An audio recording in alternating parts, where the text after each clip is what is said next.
하나님은 예배하는 사람을 찾으십니다. 하나님께 예배하는 사람은 영과 진리로 예배해야 합니다. 사도신경으로 우리의 신앙을 고백드리며 7월 17일 주일 예배를 우리 하나님께 올려드리겠습니다. 나는 전능하신 아버지 하나님 천지의 창조주를 믿습니다. 나는 그의 유일하신 아들 우리 주 예수 그리스도를 믿습니다. 그는 성령으로 잉태되어 동정녀 마리아에게서 나시고 본디오 빌라도에게 고난을 받아 십자가에 못 박혀 죽으시고 장사된 지 사흘 만에 죽은 자 가운데서 다시 살아나셨으며 하늘에 오르시어 전능하신 아버지 하나님 우편에 앉아 계시다가 거기로부터 살아있는 자와 죽은 자를 심판하러 오십니다. 나는 성령을 믿으며 거룩한 공교회와 성도의 교제와 죄를 용서받는 것과 몸의 부활과 영생을 믿습니다. 아멘. 우리 찬송가 28장 찬양하겠습니다.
최전화 목사님 나오셔서 기도해 주시겠습니다.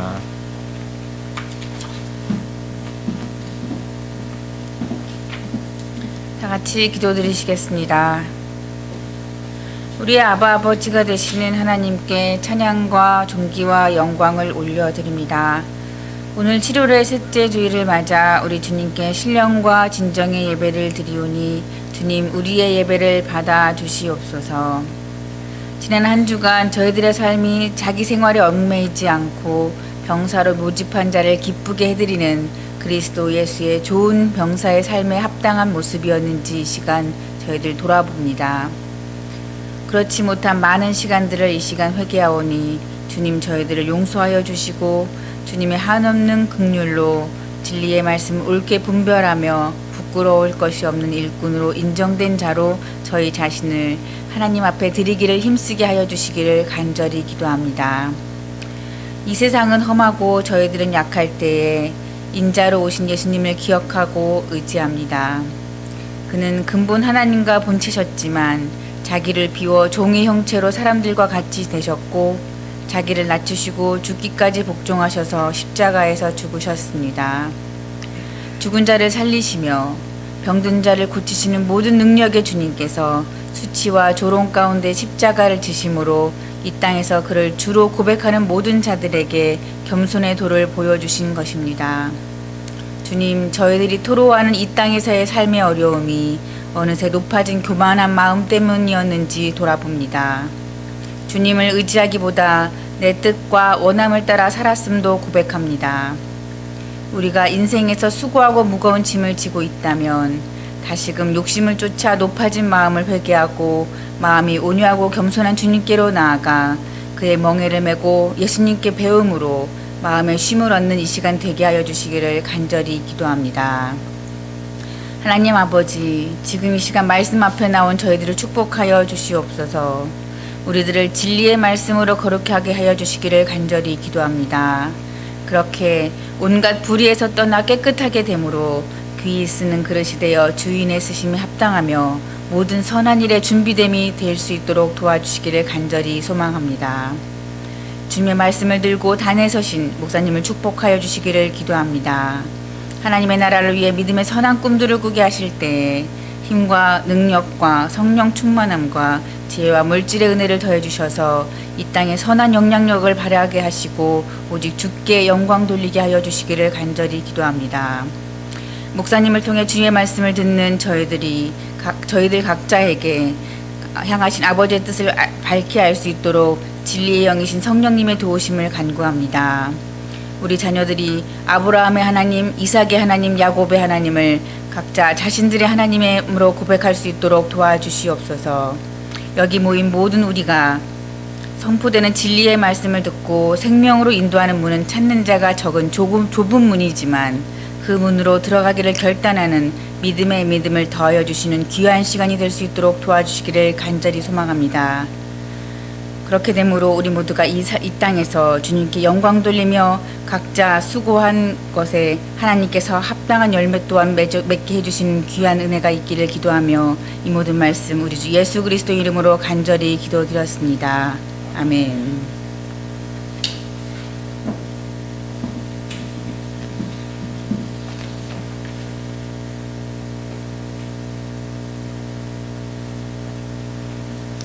그래서 이제 기도 끝나고 후주도 나오고 해야지. 네. 우리는 이렇게 오늘 말씀하고도 관련될 수도 있는데 원시 예배, 예전에 하나님을 만나면서 하나님을 예배했던 초기의 모습으로 많이 가까이 왔다라고 저는 생각하고 있고요. 또 그런 상황에 드리는 예배에서 오리지널 은혜가 또 우리에게 임하게 될 줄을 믿습니다. 오늘 말씀 나누도록 하겠습니다. 느헤미야서 8장 1절부터 8절까지의 말씀입니다.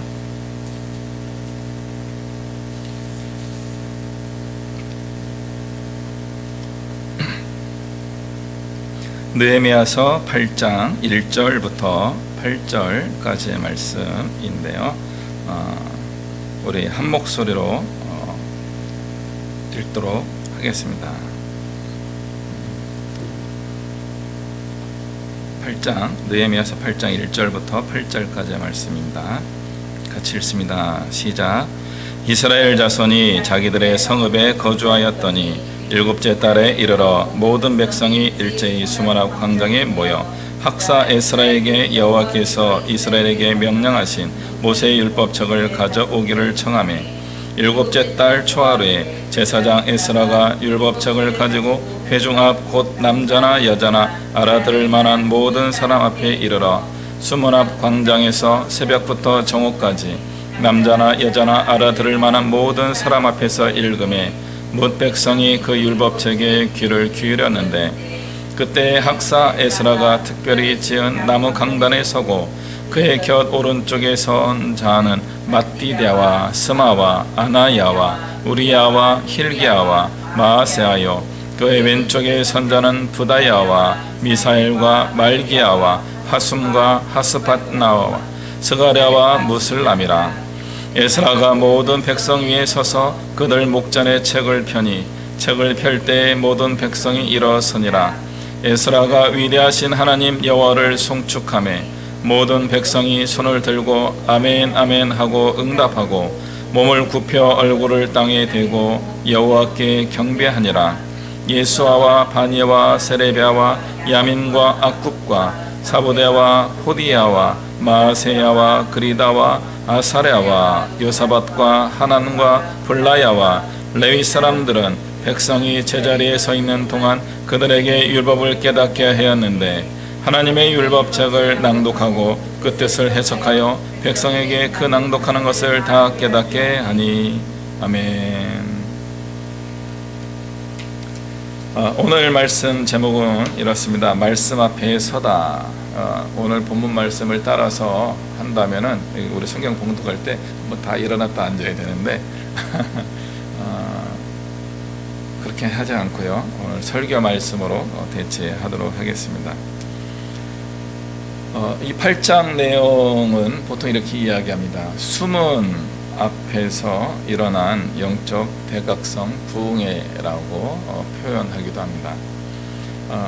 수문이 뭘까요? 맞습니다. 이 예루살렘 성에 느헤미야가 이제 예루살렘 성벽을 다 증축을 하거든요. 무너진 데를 다 보수하고 초기 예루살렘 성을 이제 성벽을 다시 쌓게 되는데 이 성벽의 문이 10개가 있었습니다. 10개 중에 하나의 문 이름이 워터게이트, 수문이랍니다. 예루살렘 성이 이렇게 길쭉하게 되어 있는데 북쪽에 2개의 문이 있었습니다. 그 2개의 문은 양문과 어문, 그래서 쉽게이트, 피쉬게이트.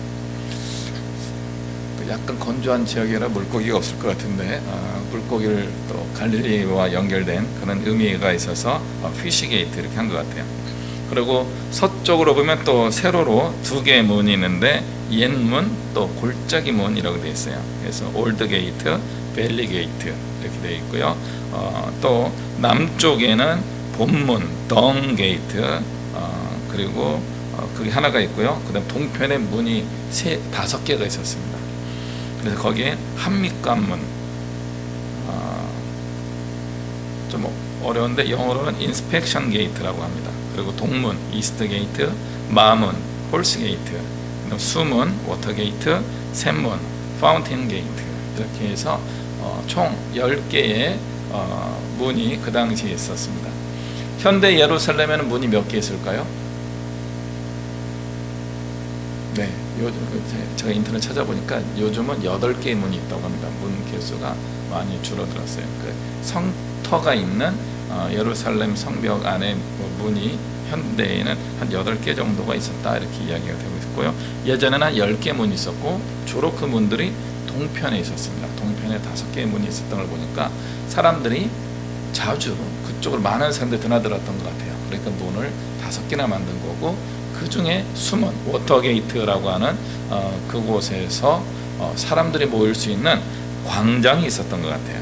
그래서 수문 앞 광장에서 오늘 이스라엘 사람들이 모임을 이제 하게 되었습니다. 느헤미야가 그 증축한 성터는 현대 예루살렘의 남동쪽에 있다라고 합니다. 굉장히 현대로 보면은 한 5분의 1 정도 사이즈예요. 그러니까 지금 현대 예루살렘은 지금 옛날 느헤미야 시대의 성터보다 한 5배 이상, 한 10배 이상 커졌다 이렇게 볼 수도 있는 것 같습니다. 그게 당연한 거죠. 우리나라도 한양이 세워진 때가 있었죠. 한양은 주로 어디예요? 한강 북쪽에 요만큼이에요. 광화문 그 지역을 한양이라고 불렀어요. 지금은요 굉장히 서울이 커졌죠. 한 10배 정도 커진 것 같아요. 그 이상으로 강남과 강북으로 나뉘고 강동과 강서 이렇게 나뉘어지고 굉장히 현대의 우리나라 서울도 굉장히 큰 도시가 된 모습입니다. 그래서 과거의 느헤미야 시대 때 예루살렘 성이 생각보다 크진 않았지만 그 의미가 굉장히 있었습니다. 그 지역 주변을 다 장악할 수 있는 통치력을 가지고 있었던 예루살렘 성이었습니다. 그 예루살렘 성에 머물 수 있는 사람들의 숫자가 많았겠습니까? 적었겠습니까? 적었습니다. 그럼 어디 살았어요? 다 자기네 동네에 살았습니다. 오늘 7장 73절에 이렇게 되어 있어요. 이와 같이 제사장들과 레위 사람들과 문지기들과 노래하는 자들과 백성 몇 명과 느드님 사람들과 온 이스라엘 자손이 다 자기들의 성읍에 거주하였다. 예루살렘 성이 아니라 자기들의 동네, 시티에 머물러 살고 있었던 거죠. 오늘 8장 1절로 넘어오면서 이제 7월 첫 번째 날에 이스라엘 사람들로 하여금 다 모이도록 자기들의 성읍에 거주하였던 그 사람들을 예루살렘으로 일제히 모이도록 초대하게 됩니다. 그러니까 예루살렘에 7월 1일 날 모였다고 하는데 왜 모였을까요? 오늘 말씀 내용을 보니까 모세의 율법을 듣기 위해서 모였어요. 모세의 율법을 듣기 위하여 이 사람들이 모였는데 이날이 이스라엘 달력으로 7월 1일이에요. 7월 달에 우리나라 현대 달력으로 하면 9월에서 10월 사이라고 합니다. 어떤 때일까요? 추수가 끝날 때쯤이에요. 가을 추수를 다 마무리하고 저장할 때요. 이때 이스라엘 사람들이 지키는 절기, 풍습이 있었어요. 뭘까요? 7월 15일인데 초막절입니다. 목사님이잖아. 초막절을 모이기에 앞서서 7월 1일 날 처음 모인 거예요. 오늘 이 모임 때문에 7월 1일을 이스라엘 사람들이 굉장히 중요한 날로 모이게 됩니다. 물론 모세 율법에도 나와요. 이 날을 7월 1일을 또 뭐라고 부를까요? 나팔절이라고 해요. 나팔절. 나팔을 불어요. 꼭 불어가지고 이스라엘 사람들에게 각성을 시키는 거예요. 보통 나팔을 부는 건 언제예요? 전쟁을 하거나 누군가 쳐들어오거나 아무튼 다 전쟁이죠. 그러니까 굉장히 위기의 상황을 의미하는 거예요. 근데 이때는 언제쯤이라고요? 우리 현대 달력으로 양력으로 9월과 10월 추수가 끝날 때예요. 굉장히 즐겁고 행복하고 잔치를 하는 때예요. 근데 그때 나팔을 꼭 하고 불어주는 거예요. 정신 차려라 이거죠. 풍요로움 속에 매몰되지 말고 정신을 차려라. 그리고 이스라엘 달력에 7월 1일 나팔절이고 7월 10일이 있어요. 7월 10일은 또 무슨 날일까요?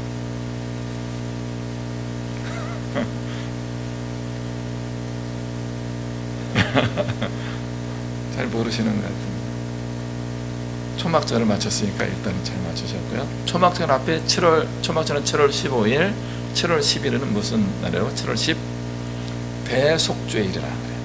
이스라엘 사람들이 1년에 대규모 회개의 시간을 갖게 되는데 이게 7월 10일이에요. 그러니까 7월 1일부터 7월 10일 사이가 뭐냐면 초막절을 맞이하기 위한 준비 기간이에요. 준비 기간 어떻게 해야 돼요? 회개하면서 가야 돼요. 초막절은 영어로 어떤 날이에요? 초막이 뭐야? 텐트란 뜻이에요. 다 자기 집에서 나와가지고 텐트를 치고 야영하는 시간이에요. 와 재밌겠다 하는 그런 시간이 아니고 불편한 시간이에요. 편안한 자기 집이 있는데 집을 다 내버려 두고 나와서 천막을 치고 일주일간 머물게 됩니다. 왜 그렇게 했다고요? 이스라엘 사람들이 이집트를 탈출한 것을 잊지 않기 위하여 지키는 절기예요. 우리가 원래 나그네였지 이런 집에 살고 있다는 것은 하나님의 은혜야 감사해요 하면서 하나님의 은혜를 기억하고 하나님 안에서 믿음을 지키며 살기로 다짐하는 시간이 초막절이에요. 그러니까 초막절 앞에 대속죄일이 있었고 그 앞에 나팔절이 있어서 이스라엘 사람들이 이 초막절을 지키는 마음을 준비하는 그런 시간을 갖게 된 거죠. 근데 이거를 50년, 70년간 못했죠. 언제요? 바벨론의 침략을 받아서 이스라엘 사람의 종교 지도자, 정치 지도자들이 다 바벨론으로 포로로 잡혀간 거예요. 그랬더니 이스라엘 땅의 본토에 살고 있었던 그 사람들은 이걸 해줄 사람들이 없어서 잘 안 했어요. 있긴 있었는데 남아있는 사람들이 제사장과 레위 사람들이 있긴 있었는데 굳이 그거 할 시간이 없는 거예요. 바쁘기 때문에 먹고 살기 바빠가지고 그 일을 다 안 했어요. 그러다 보니까 이게 문제가 있지 않나 라고 하면서 돌아온 사람들 중에 에스라와 함께하는 사람들이 우리 새롭게 시작해야 되겠습니다 하면서 이 초막절을 지키기 위하여 7월 1일 날 준비 모임을 갖게 됩니다. 오늘 이 준비 모임을 갖는 이야기가 바로 8장의 내용입니다. 수문 앞에 모여있는 사람들이 새벽부터 정오까지 말씀에 집중했다라고 되어 있어요. 해가 뜨기 전부터 낮 12시까지. 왜 그랬을까요? 이스라엘 지역이 조금 더운 지역인 것 같아요. 그래서 12시 이후에는 좀 힘들어요. 뜨거워서. 누가 힘들어요? 다 힘든데 특히 에스라가 나이가 많으셔요. 그 당시 그 뜨거운 태양 아래에서 열변을 토하면요, 노인의 체력이 많이 고갈될 수도 있어요. 또 듣는 사람들도 힘들고 지칠 수 있어요. 그래서 가장 좋은 시간, 선선한 시간을 찾아서 집중한 거죠.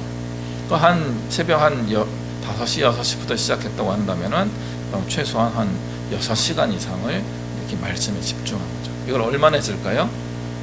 초막절에 또 해요. 아마 7월 한 달 내내 한 것 같아요. 모세의 율법은 어디부터 어디예요? 창세기부터 신명기, 창세기, 출애굽기, 레위기, 민수기, 신명기까지 읽어야 되는 거죠. 이게 말로 읽어주면 노인이 6시간 동안 몇 장을 읽어줄 수 있을 것 같아요? 성경 통독을 해보신 분들은 알겠지만 쉬지 않고 읽어도 1시간에 한 10장, 20장 정도 읽을 수 있는데요. 그러니까 이날 어쩌면은 다 모세오경을 다 읽으려고 애를 썼던 것 같아요. 그러니까 창세기 하나 끝난 거지. 그다음 다음날 출애굽기 또 끝내고, 창세기가 50장 있고 출애굽기도 40장 있고, 그렇게 하니까 출애굽기가 50장인가요? 이렇게 읽고 막 그러니까 좀 쉽진 않아요. 듣는 사람들도 굉장히 어려워요. 지금 짧은 설교를 하는데도 우리 젊은 친구들은 갑자기 머리가 몽롱해지면서 잘까? 그런 마음도 들잖아요. 그런데 그 당시에 사람들은 얼마나 그러겠어요. 새벽부터 나와서 6시간, 아직 이제 우리는 30분도 이제 막 지나고 있는 상황인데도 힘든데 6시간 동안 집중한다면 굉장히 힘든 시간이었을 겁니다. 그럼에도 불구하고 이스라엘 사람들이 지금 말씀에 집중하고 있어요. 새벽부터 낮 정오까지. 누구누구가 모였어요? 알아들을 만한 사람들이 다 모였어요. 남자나 여자나 심지어 어린 아이들까지 모인 거예요. 어린 청소년들까지도 알아들을 만한 사람들은 다 모인 겁니다. 이해할 만한, 듣고 이해할 만한 능력이 되는 사람들이 다 왔어요. 이게 굉장히 어려운 일이에요. 지금 우리는 책이라도 읽고 줄치면서 읽고 이게 뭐지 생각할 시간도 있는데, 책이 그 시절에는요 에스라 한 명만 가지고 있었어요. 그러니까 수백 명이 모여가지고 집회를 하고 있는데 에스라 혼자만 책을 읽어주고 다른 사람들은 계속 들어야 되는 거죠. 무슨 내용이지 하면서 집중해야 되는 겁니다. 굉장히 힘든 시간. 우리가 지금 작년, 재작년 계속 줌으로 수업을 해보신 분들은 알잖아요. 1시간 수업을 하는데 선생님들 막 일방적으로 이야기하시는 걸 모니터를 계속 쳐다보고 있는 게 굉장히 힘든 시간이었을 거예요. 그래서 딴짓하죠. 화면 꺼놓고. 이분들은 딴짓하지 않았어요. 6시간 정도를 집중하셨어요. 굉장히 피곤했을 거예요. 귀로만 들어야 되는 거예요. 뭐 적는 것도 아니고 이렇게 집중하며 들었어요. 많은 힘과 에너지가 사용되는 필요한 그런 시간이었습니다. 그럼에도 불구하고 이때 이 사람들이 너무나 하나님의 말씀을 사모하며 정말 주의 말씀을 간절히 기대하고 하나님의 말씀을 집중하면서 이 모임을 하게 되었습니다. 얼마나 멋진 모습인지 상상해 보시기 바랍니다. 수백 명이, 어쩌면 수천 명이었을까요? 쫙 앉아있는 그곳에 에스라 한 명이 이런 강단에 올라가서 뭐라 얘기하는 거죠. 지금 이렇게 마이크가 있는데도 잘 안 들리는데 그 당시는 어떻게 들었겠어요? 고대 사회에서 연설을 한다는 것은 굉장히 그 타고난 능력을 가져야만 할 수 있는 겁니다. 그래서 웅변술이라고 해요. 웅변술. 큰 소리로 마이크가 없는 상태에서, 저희 어렸을 때만 하더라도 웅변 대회가 많이 있어가지고 이 어린 연사 합니다 뭐 이런 거 했어요. 저보고 하는데 저는 못하겠는 거예요. 왜 못하는지 알았어요. 저희 친구들은 다 웅변 학원을 다녔어요. 근데 나는 집이 그렇게 웅변 학원을 갈 정도가 안 된 거죠. 그래서 선생님이 저를 뭐 반장도 한번 시켜보려고 나가서 반장 선거 좀 해봐, 웅변식으로 하는데 제가요 반장을 하고 싶은데 너 탈락 이렇게 해가지고 잘렸어요. 근데 우리 수업 늘 반장하는 애가 있어요. 키가 이만큼 작은 애인데 이 친구는 어디서부터 웅변을 배워가지고 목에 핏줄 딱 서면서 초등학교 3학년 4학년인데 하면서 잘 반장으로 하니까 걔가 됐어요. 웅변술이라는 건요 굉장히 훈련이 되어야 하는 것입니다. 대중 강연을 할 때 가장 어려운 것이 있다면 야외에서 자기 목소리를 가지고 하는 거예요. 우리가 최근에 어떤 선거를 해봐서 알잖아요. 선거할 때 막 스피커를 빵빵 틀면서 노래도 틀고 막 누가 나와서 막 뭐라 연설도 하고 그렇게 하지만 사람들이 조금 들을까 말까 하는 거죠. 소리를 제대로 전달하기 위해서는 굉장한 연설의 능력을 가져야 되는 거예요. 과연 에스라 제사장이 그런 능력을 가지고 있었을까요?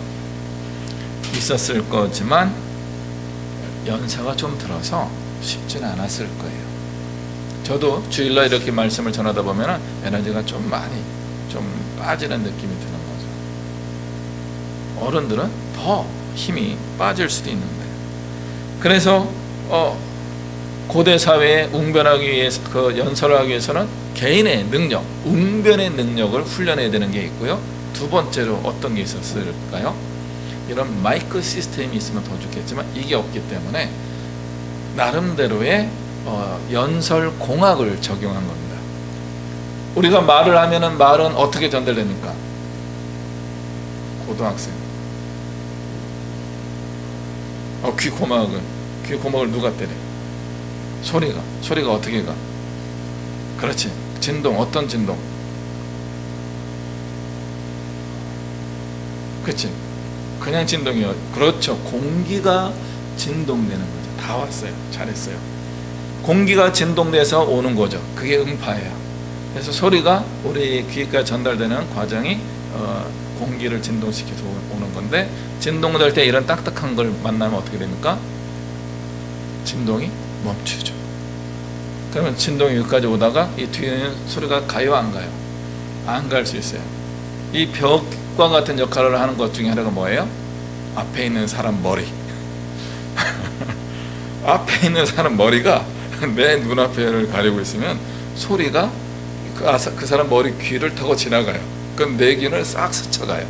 안 들리는 거죠. 앞에 있는 사람이 벽과 같이 돼서 소리를 막고 방해하게 되는 거죠. 그럼 소리가 나에게까지 오게 하려면 어떻게 해야 돼요? 이렇게 들어야 돼요. 이렇게 되면 뭐라고요? 이렇게 들어야 되는 거죠. 그럼 누가 안 들려요? 키 작은 어린이들, 어른들에 가려가지고 잘 안 들리는 거죠. 이것을 좀 극복하려고 하는 음향 기술을 오늘 적용한 게 뭐예요? 강단을 만들었다. 그렇죠. 높은 데에서 연설을 하게 되면은 소리가 이렇게 내려가는 거죠. 그러면은 사람들 머리에서도 소리가 이렇게 오기 때문에 이렇게 하면서 나에게까지도 소리가 올 가능성이 있는 거죠. 그래서 현대에도 뭐 공연 같은 거 하려면은 스피커라든가 이런 걸 높이 세워가지고 무대를 만드는 이유가 거기에 있는 거예요. 뭐 잘 보이게 하는 것도 하나의 목적이고요. 두 번째는 소리가 잘 전달되도록 하기 위하여 한 겁니다. 그러면요, 이렇게 강단을 만드는 것, 이것은 어떤 면에서는 공기 역학을 공부하는 경험에 의해서 나온 거예요. 과학적인 여건은 아닐 거고요.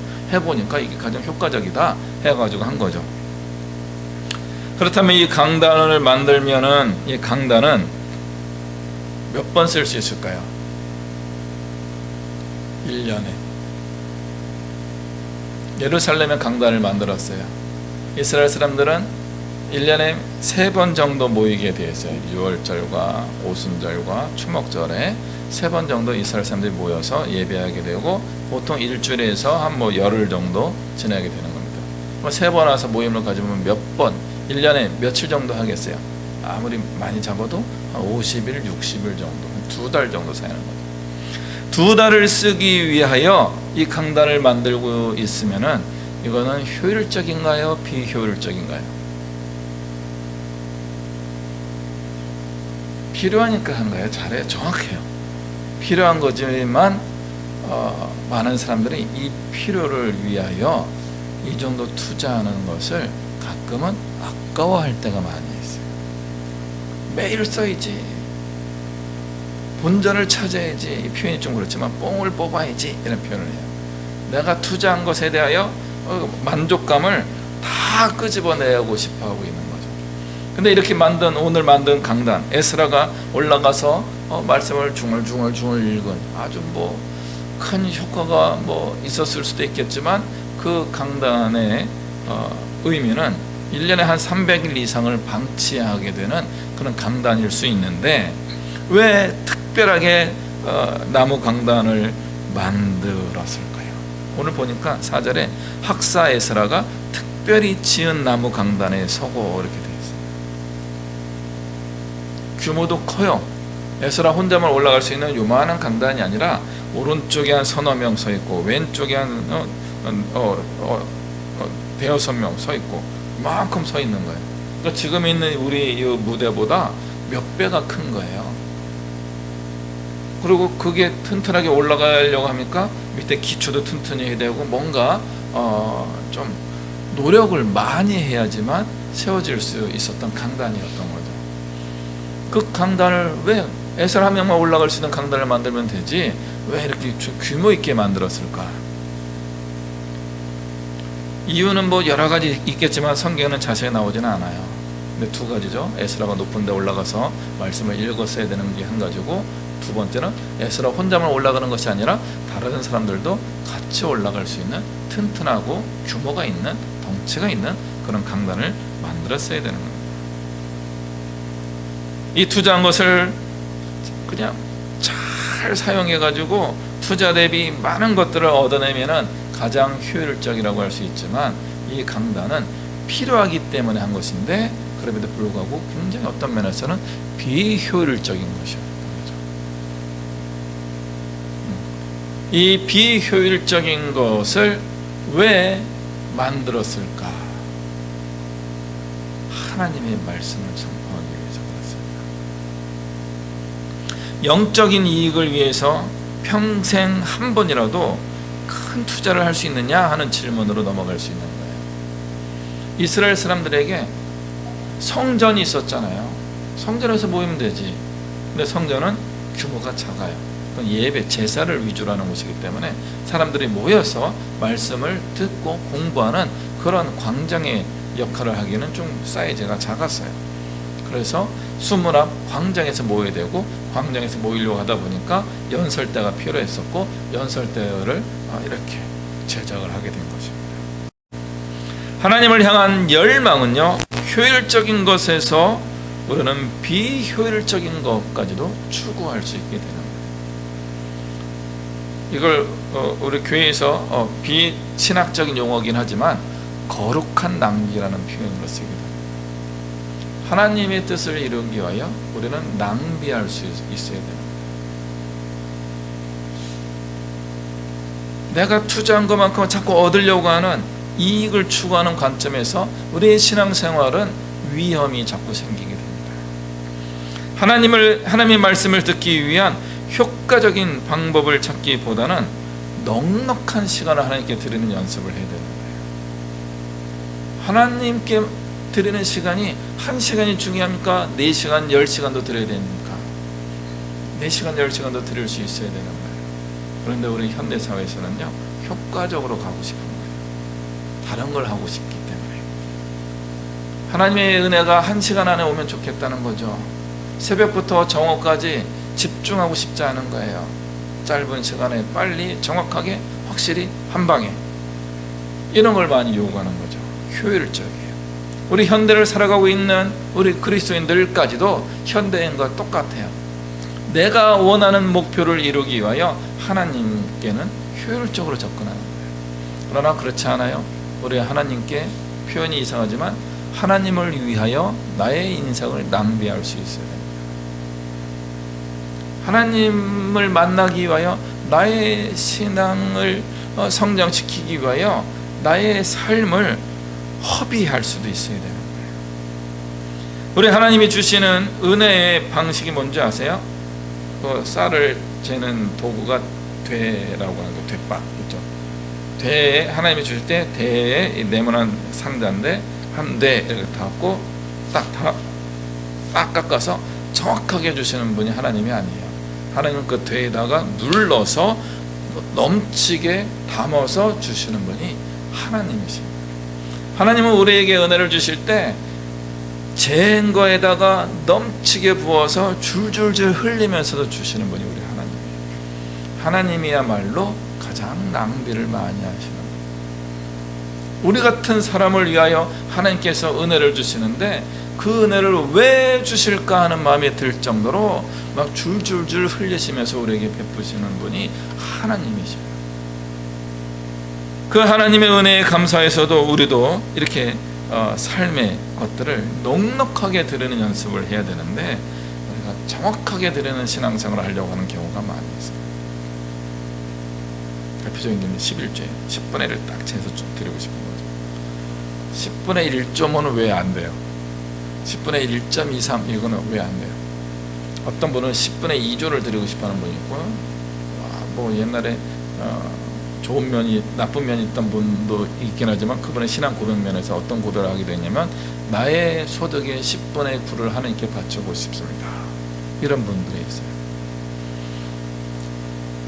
그것도 꼭 좋다라고 표현할 수는 없지만 우리는 그런 마음을 갖는 것도 한번 해볼 만한 거죠.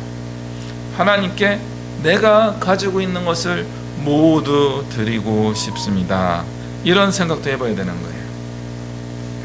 에스라가 오늘 전한 말씀에 어떻게 되어 있어요?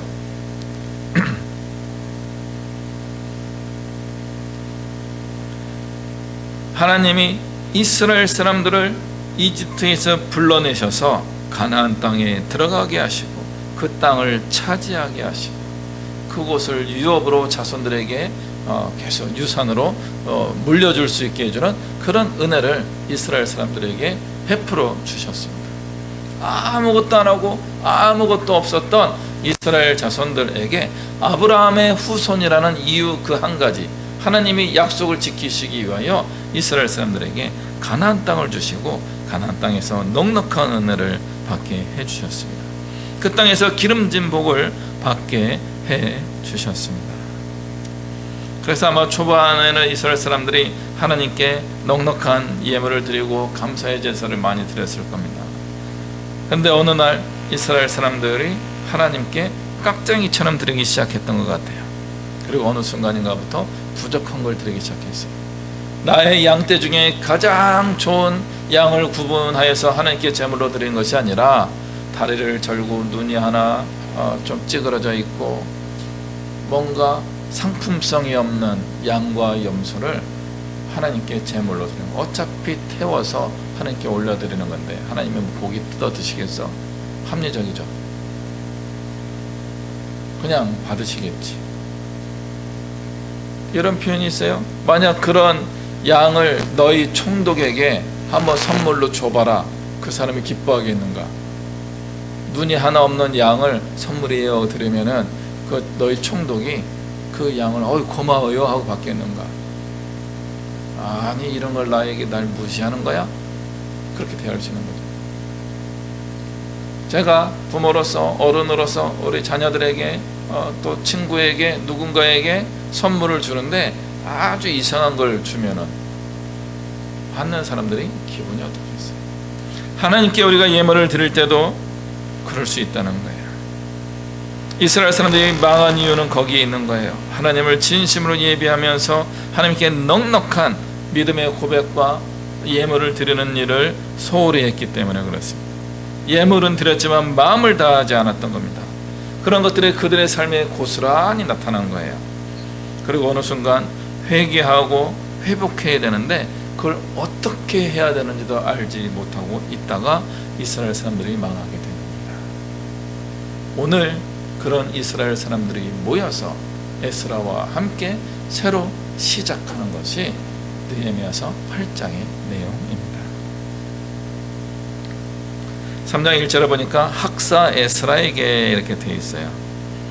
우리 성경에 밑에 거기 번호가 있는데 학사라고 하고 거기에 이제 번호가 있는데 히브리어로 서기관이라고 되어 있어요.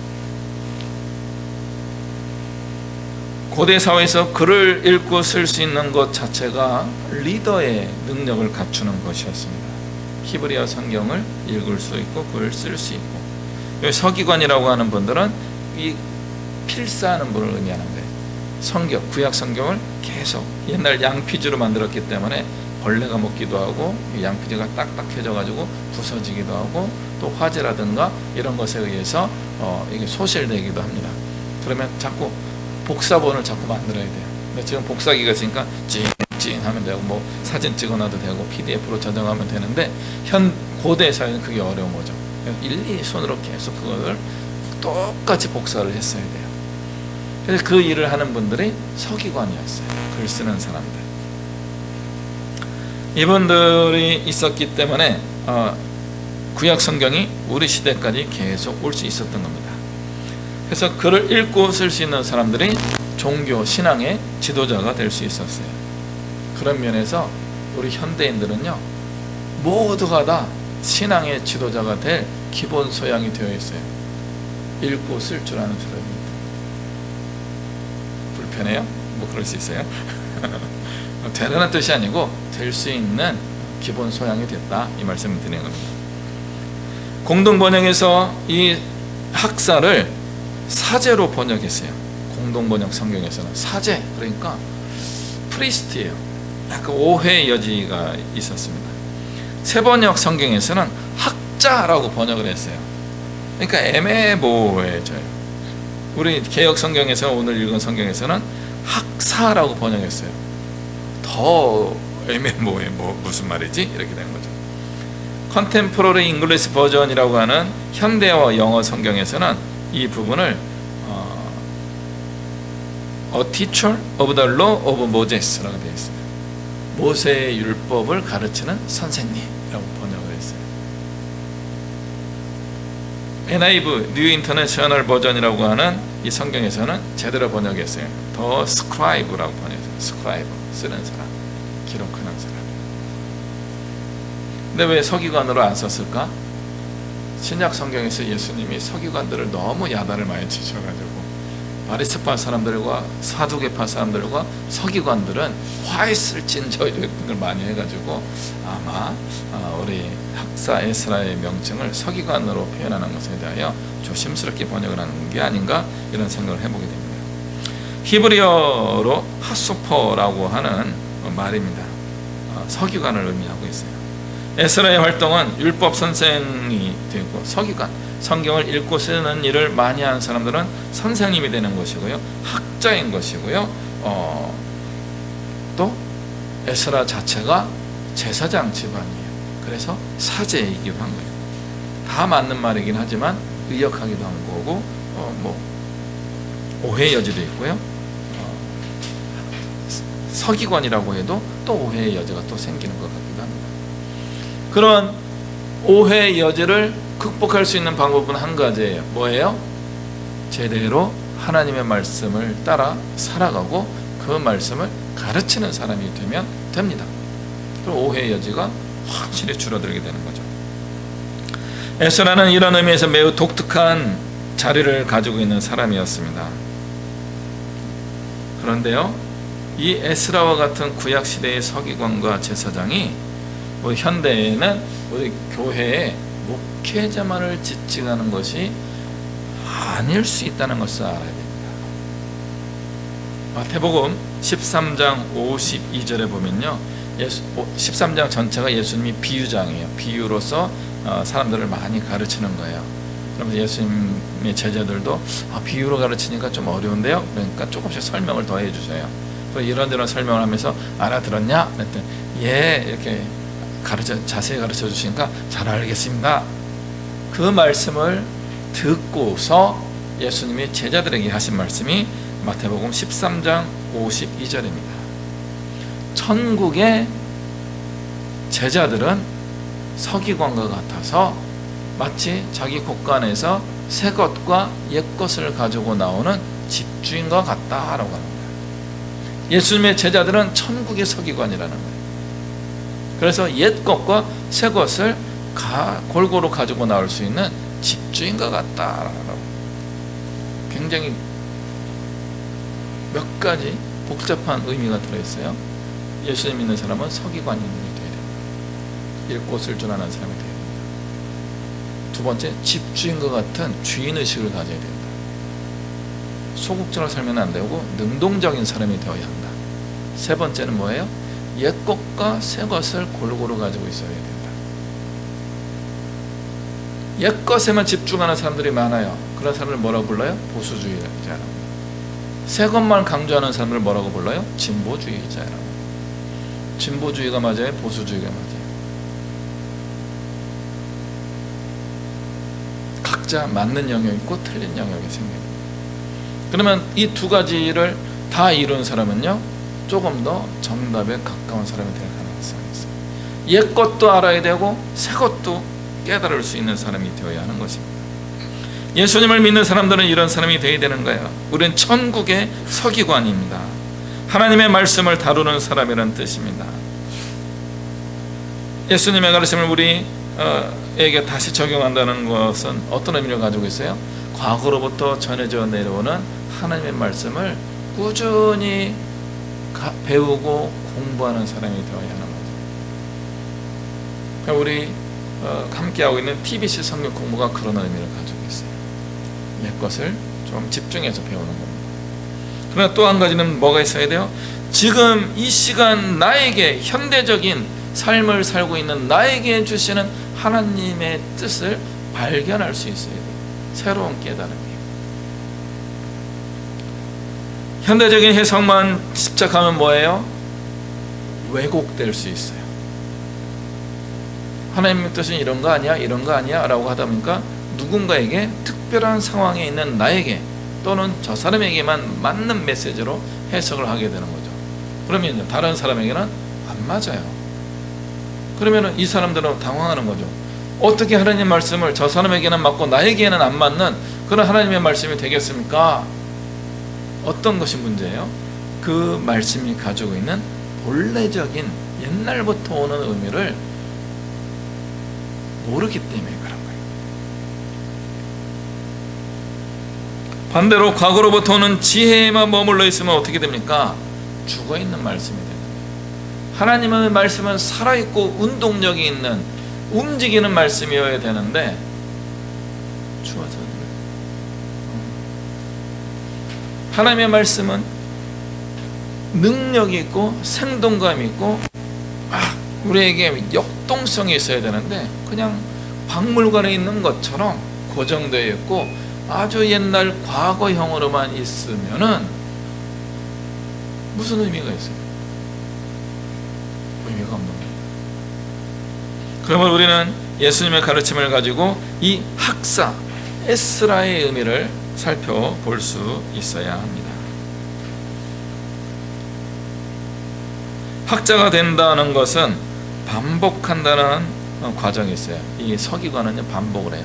성경 말씀을 복사하고 아마 10번, 20번, 100번 어쩜 그 이상 썼을지도 몰라요. 그러다 보니까 성경을 저절로 능통하게 되는 겁니다. 현대적으로 이야기하면 성경 통독을 하는 거예요. 통독을 하다 보면 그대로 알게 되는 거죠. 사도행전에 보면 빌립이라는 사도가 복음을 전하는데 에티오피아 출신 환관이 이집트를 다녀가다가 이사야 성경 막 읽고 있는 거예요. 빌립이 물어요. 무슨 뜻인지 아시오? 그랬더니 열심히 읽었는데 무슨 말인지 모르겠네요 하는 거죠. 읽었는데도 잘 모를 수 있는 거예요. 설명해 주는 사람이 없어서 잘 모르겠습니다. 그랬더니 빌립이 그 사람의 마차에 올라가서 내가 좀 가르쳐 줄까요?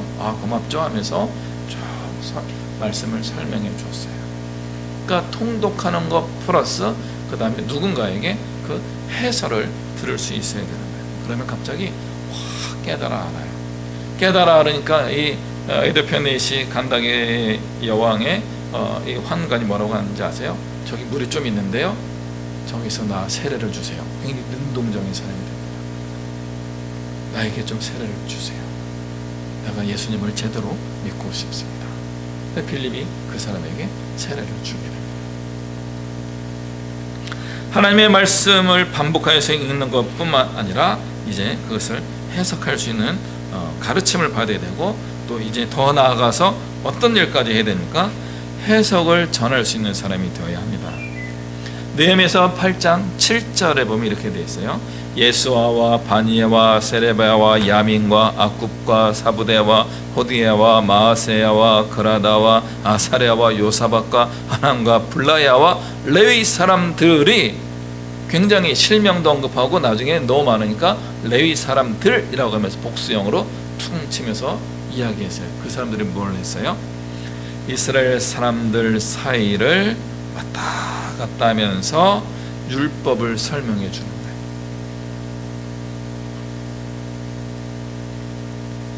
에스라가 율법서를 쭉 읽었어요. 들었어요. 통독이랑 같은 거예요. 무슨 뜻일까? 그럴 때 군중 틈으로 들어가서 이 사람들이 저거는 이런 뜻이에요. 이거는 이런 뜻이에요. 계속 설명을 해준 거예요. 그러자 놀라운 일이 일어나게 됩니다. 9절에 보니까 율법의 말씀을 듣고 사람들이 막 울면서 회개가 일어나기 시작해요. 회개는 언제 해야 돼요? 7월 10일 날 해야 돼요. 오늘 즐거운 날이니까 오늘 울지 말고 7월 10일 날 하자, 이렇게 이야기하는데, 8절에 보니까 하나님의 율법책을 낭독하고 그 뜻을 해석하여 백성에게 그 낭독한 것을 다 깨닫게 하니.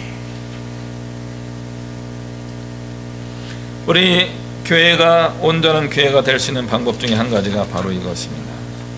에스라가 혼자 다 할 수 있는 게 아니었던 거죠. 에스라는 율법책을 들고 읽고 사람들에게 전달하는 거예요. 그런데 듣는 사람들이 잘 모르니까 사람들 사이에 강단 위에도 이미 초반에 오른쪽에 마띠다와 스마와 아나야와 우리야와 힐기야와 마아세야가 서 있고, 왼쪽에 부다야와 미사엘과 말기야와 핫섬과 하스바타나와 스가랴와 무슬람이 서 있었어요. 그들 중에 일부와 레위 사람들이 이제 실제의 말씀처럼 사람들 틈에 들어가서 또다시 율법을 낭독해주고 그것을 깨닫게 하는 중간 역할을 해준 거죠. 일종의 스피커예요. 스피커. 자, 이렇게 이야기하면 스피커가 여러분에게 소리를 전달해 주잖아요. 고대 사회에서는 에스라가 말씀하면 이 사람들도 중간에 가서 똑같은 이야기를 또 한 번 이야기해주고 그 사람들에게 그 말씀을 설명해 준 것이에요. 그러니까 사람들이 아하 하고 깨달음을 얻기 시작합니다. 이것은 우리에게 두세 가지 상징적인 것들을 발견하게 합니다. 첫 번째는 에스라 혼자 다 할 수가 없었다 하는 거예요.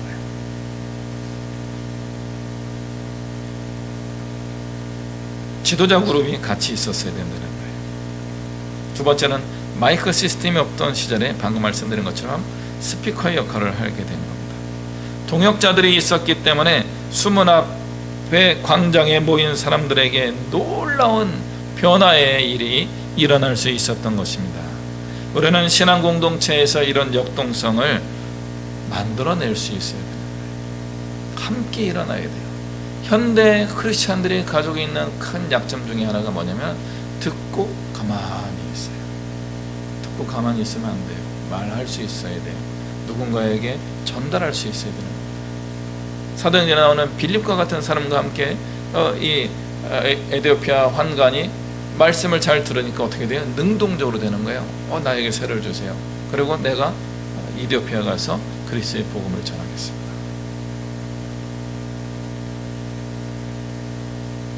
우리 시대에 하나님이 쓰시고 싶어하는 사람은 이렇게 준비되었을 때 옛것과 새것을 가지고 나와서 사명을 감당하는 서기관처럼 살아가는 것입니다. 우리 시대에 이런 하나님의 사람들을 하나님이 찾고 계셔요. 수문 앞 광장과 같은 상황을 하나님께서 우리에게 만들어 주실 텐데 에스라 한 명이 감당할 수 없어요. 에스라의 좌편 우편에 있었던 그런 사람들이 있어야 되는 겁니다. 우리 시대에 하나님이 이런 사람들을 기다리고 계십니다. 코로나 시대를 통과하는 우리는 이제 새로운 교회의 부흥의 시대를 향하여 가게 될 것입니다. 그러면 그게 저절로 이루어지지 않아요. 우리를 통해서 이루어집니다. 에스라와 함께하는 사람들을 통하여 이루어집니다. 오늘 예배하는 우리 함께 예배하는 우리 믿음의 식구들이 그 일을 같이 할 수 있는 그런 리더가 되기를 원합니다. 읽고 쓸 줄 아는 사람, 이제는 그것을 말하고 설명할 줄 아는 사람이 된다면 우리는 또 한 번 큰 하나님의 은혜와 부흥 가운데 들어가게 될 것입니다. 기도하겠습니다. 하나님 아버지, 수문 앞 광장과 같은 그런 놀라운 부흥의 날이 우리 시대에 또 이루어지게 하여 주옵소서. 우리가 말씀 앞에 서 있습니다. 이제 말씀을 들고 말씀을 읽고 말씀을 선포하며 그것을 설명하며 살겠습니다. 우리를 통하여 놀라운 회복의 역사와 부흥의 역사를 이루어 주시옵소서. 감사드리며 예수 그리스도의 이름으로 기도하옵나이다. 아멘. 찬송가 327장 같이 찬양하겠습니다.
주의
시간 오늘 우리와 함께 하시는 우리 주 예수 그리스도의 은혜와 살아계신 하나님 아버지의 크고 영원하신 사랑과 성령 하나님의 교통하시는 은혜와 역사하심이 하나님을 향한 우리의 마음을 인색하게 하지 않고 마음과 정성과 생명과 뜻을 다하여 하나님을 기쁘시게 해 드리기로 넉넉하게 주님께 우리의 모든 것을 바치며 나아가는, 그래서 하나님께서 귀하게 여기시고 우리 시대에 하나님의 큰 일꾼들로 삼아서 사용하실 것을 믿고 순종하며 나아가는 이곳에 머리 숙인 주님의 백성들 머리 위에와 이 나라와 이 민족 위에 열방 위에 이제부터 영원토록 함께 하시기를 간절히 축원하옵나이다.